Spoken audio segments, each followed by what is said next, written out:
नमस्ते मैत्रिणींनो, तर इथे आपण 30 साईजची कटोरी ही कशी काढायची किंवा 30 इथे आपण फॉर्मेट काढून घेतलेला आहे. ओके, तर कटोरी आपल्याला कितीची घ्यायची? 30 साईज आहे, तर 30 ला आपल्याला 6 ने भागायचं आहे. तर इथे जे आपलं उत्तर येणार आहे, ओके, तर ते उत्तर आपलं किती येणार आहे? 5.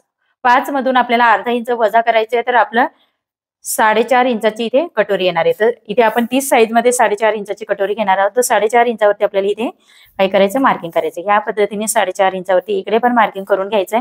फ्रंट आर्म होल शेप दिला आहे, तिथून आपल्याला 2.5 इंचावरती मार्किंग करायचंय. इथून 1 इंच वरती जायचंय आणि इथे आपल्याला लाईन ही ड्रॉ करायची. हे बघा, ह्या पद्धतीने 1 इंच वरती गेलो. या पद्धतीने ड्रॉ केल्यानंतर इथे आपल्याला हा शेप देऊन घ्यायचा. बघा, थोडंसं तुम्हाला इथे प्लेन वाटत असेल तर ह्या पद्धतीने शेप देऊ शकता. तर ही आपली कटोरी झाली. आता इथे आपल्याला साधारणतः इथून 1 इंच वरती जायचं आहे आणि हा शेप देऊन घ्यायचा आहे. शेप दिल्यानंतर हलकसं एखाद लाईनचं खाली यायचंय. आता आपण हे कटिंग करून घेणार आहोत.